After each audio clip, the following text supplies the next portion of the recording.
Bonjour Michael. Bonjour Shraga. Alors, dans cette course électorale un peu barbante parfois, vous allez nous parler de moustache.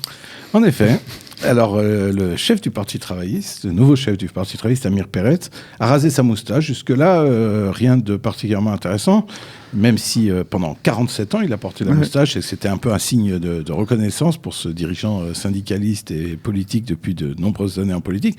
Mais c'est l'explication de ce rasage qui est intéressante et qui concerne la campagne électorale, puisqu'il a dit, voilà, je rase ma moustache pour que tout le monde puisse lire sur mes lèvres et pouvoir dire de manière très claire que mon parti, donc le Parti travailliste, ne s'alliera pas, ne siégera pas dans une coalition avec le Premier ministre Benyamin Netanyahou, puisque ces derniers temps, une partie de la gauche soupçonnait Amir Peretz, qui s'est allié avec Orly Levy Abekassis du Parti Gesher, qui était une personnalité plutôt à droite, de droite sociale, mais plutôt à droite, et donc il était soupçonné de vouloir entrer dans un gouvernement avec Netanyahou, dont la raison de la moustache rasée. Les photos ont d'ailleurs été publiées par le Parti travailliste, avec le coiffeur, la famille, enfin ces grands événements. Très médiatisé. C'était plutôt sympathique par rapport, comme vous l'avez dit, à la campagne qui est plutôt barbante. Alors, plus sérieusement peut-être, l'invalidation par la Cour suprême de 2 candidats. Oui, effectivement. Alors, la commission centrale électorale avait validé le parti Otzma Yehudit. Il y a eu des requêtes, des appels faits auprès de la Cour suprême par des organisations de juifs réformés et des partis politiques.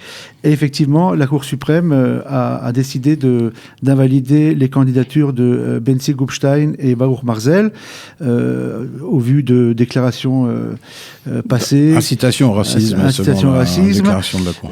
Exactement. Alors, ce qui fait problème là-dedans, c'est qu'en fait, la Cour suprême n'a invalidé que, alors qu'un appel similaire avait été fait pour invalider la liste arabe israélienne, dont pratiquement tous les candidats, tous les députés se livrent souvent à des incitations contre Tsahal, soutien au terrorisme, etc. Et notamment de Haba Yisbak, de Balad, Iba Yisbak, qui a qualifié de shahid, donc de martyr, Samir Kuntar, le sinistre Samir Kuntar, qui est sous terre maintenant, mais qui avait fracassé la tête d'un bébé, d'un enfant de 4 ans. Et donc, il y a ces questions qui se posent de cet équilibre qui paraît un peu étrange, que pour le moment, jusqu'à présent, il n'y a que des candidats juifs qui ont été invalidés par la Cour suprême et aucun député arabe. Un cactus pour la Cour suprême. Un cactus pour la Cour suprême, voilà.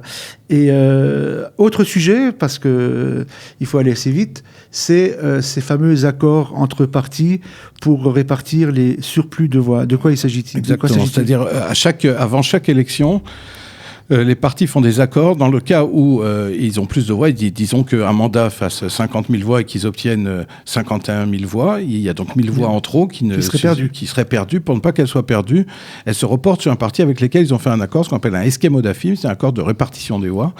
Et ce qui permet donc au plus grand des 2 parties de l'accord de bénéficier d'un siège supplémentaire. Parfois, s'il y a suffisamment de voix, de bénéficier d'un siège supplémentaire. Et là, l'accord surprenant qui a été fait avant ces élections, c'est entre le parti d'Israël, le parti d'Avigdor Lieberman, Israël Beiteinu, et la liste bleu-blanc. Donc, a priori, une liste centre-gauche et un parti à la droite du Likoud. Il faut se rappeler qu'en avril, Israël Beiteinu a fait un accord avec Yamin Hadash, avec la liste de Shaked Bennett, ce qui paraissait plus naturel. En général, évidemment, la droite ne fait pas d'accord avec la gauche, etc. Donc, pour le Likoud, ça a été tout de suite l'occasion de dire, voilà, Lieberman donne des voix à Benny Gantz, et ça signifie quelque part que pour Lieberman, cet accord on peut envisager que Lieberman appelle le président à nommer Benny Gantz. Il ne l'a pas dit de manière claire, mais cet accord sous-entend quelque part que c'est possible. Ça présage. Il a expliqué que c'était un accord uniquement technique, mais disons qu'on voit par là vers où son cœur balance. Il ne pouvait pas le faire avec le Likoud, puisque l'hostilité entre Lieberman et Netanyahou en ce moment est très élevée. Donc, c'était pas possible. Donc, c'était un des accords les plus étonnants ces dernières années en veille d'élection entre 2 formations politiques. Alors, le sujet cette semaine, c'est tout simplement les députés. On parle de la Knesset, on parle en général de ce qui se passe à la Knesset. Là, on voudrait comprendre avec vous, Shraga, quels sont les droits et les devoirs d'un député israélien à la veille des élections. Alors, député, d'abord, pour être député, il y a certaines conditions. Il faut avoir au minimum 21 ans. Pour voter, il faut 18 ans. Pour être député, il faut au minimum 21 ans. Il faut ne pas être fonctionnaire d'État, ne pas être militaire de carrière en active, ou juge. Et les activités des députés, c'est un peu les activités de la Knesset. On ne va pas revenir là-dessus. Voter les lois, le budget, contrôler le gouvernement. Alors, parmi les droits des députés, les prérogatives, il y a par exemple le droit à 3 assistants parlementaires, droit à un passeport diplomatique, droit aussi à un budget de fonctionnement. En plus de leur salaire, puisqu'ils se déplacent, ils ont des frais, ils ont le travail parlementaire, et puis il y a aussi les relations avec le terrain, avec les électeurs, tout ça, ça fait une enveloppe auquel a droit le député, et aussi ce qu'on appelle un sujet dont on parle beaucoup, l'immunité parlementaire, qui permet à un député de pouvoir plus tranquillement exercer sa fonction sans être tout le temps embêté par des problèmes juridiques, judiciaires, à moins que ce soit des problèmes graves qui permettent dans certains cas de lever l'immunité. J'en parlerai tout à l'heure. Parmi les limitations du député, il y a par exemple ne pas avoir d'occupation professionnelle rémunérée en même temps, ne pas occuper un poste électif dans une institution d'État publique, ne peut pas avoir de citoyenneté étrangère non plus. C'est vrai, on a vu des gens qui ont dû renoncer à leur nationalité française. Et le député doit aussi se conformer aux principes éthiques fixés par la Knesset. Là, c'est un grand sujet sur lequel je ne vais pas rentrer parce qu'il y aurait plus grand monde à la Knesset. Voilà. Alors, le salaire. Il y a aussi le salaire. Alors, le salaire, c'est assez intéressant. Les salaires et les conditions financières sont fixés par une commission publique formée de plusieurs personnalités. Et c'est elle qui fixe les salaires, les dédommagements, les frais, etc. Alors, les chiffres qu'on a datent de février 2017. Le président de la Knesset touche un salaire brut de 55 225 shekels, brut, donc c'est-à-dire net, il faut retirer pas mal. Le chef de l'opposition, 47 825 shekels, et un simple député, simple entre guillemets, 41 125 shekels, plus 1500 pour ceux qui sont présidents d'une commission. Voilà, il y a une augmentation ces dernières années. Il y a une indexation. Mais bon, c'est sans compter évidemment tous les avantages financiers.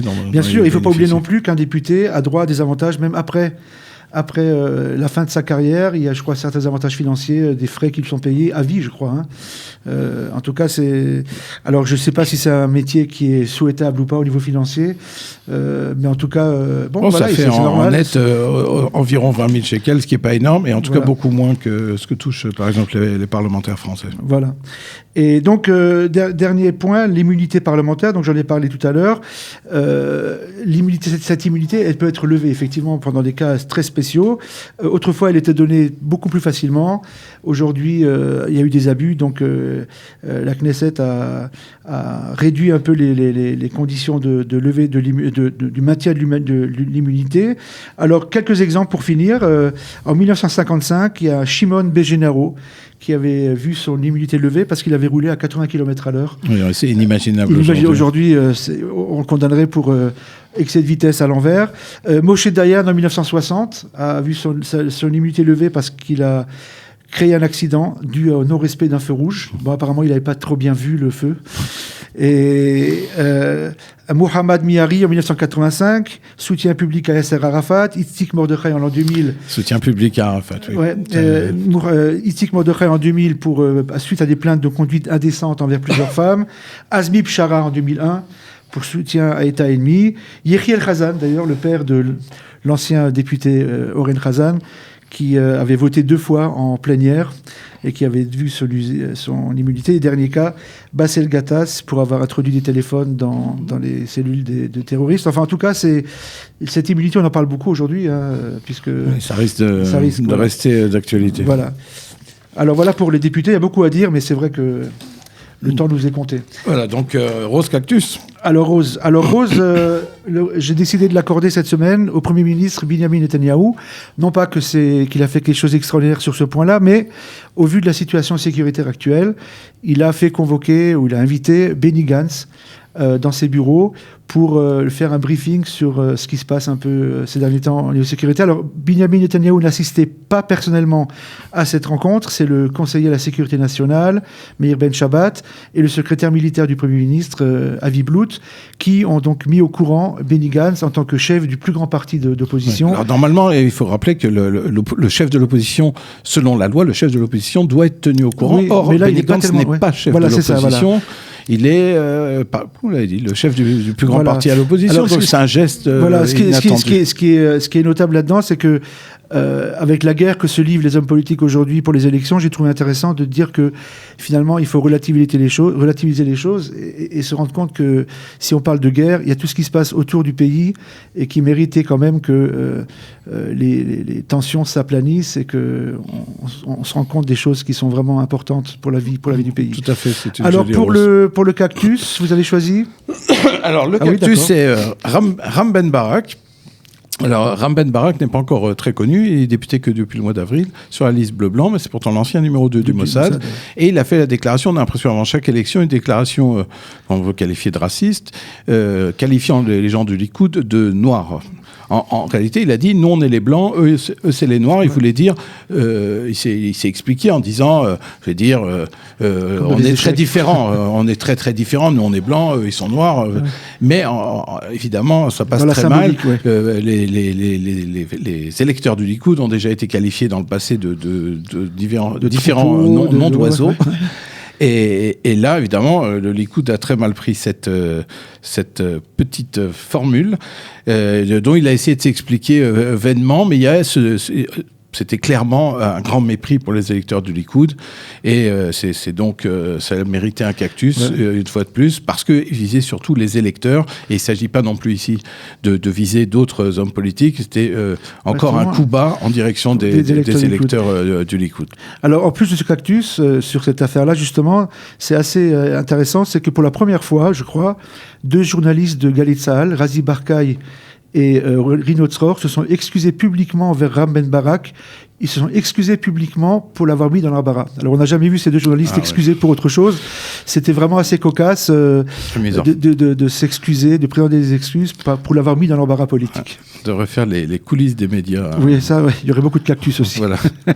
Alors, avant de terminer, il faut dire à nos auditeurs ce qui va se passer la semaine prochaine et la semaine d'après, les 2 semaines qui précèdent les élections, une émission spéciale où on a interrogé des représentants des 6 principaux partis, c'est-à-dire Israël Beitenou, des représentants francophones de 6 partis, Israël Beitenou, le Likoud, Chasse, la liste bleu-blanc, qui j'ai oublié, Yamina, et le Parti travailliste, qui vont expliquer en quelques minutes leur programme et répondre aux questions que nous leur avons posées. À chacun. Voilà, chacun aura exactement le même temps de parole, donc des émissions à ne pas rater à partir de la semaine prochaine sur Studio Qualita dans les coulisses. Et après, on sera après les élections. Voilà, et on se retrouvera donc, a priori, après les élections. Voilà. Merci, au revoir Mickaël, et au revoir chers auditeurs. Au revoir.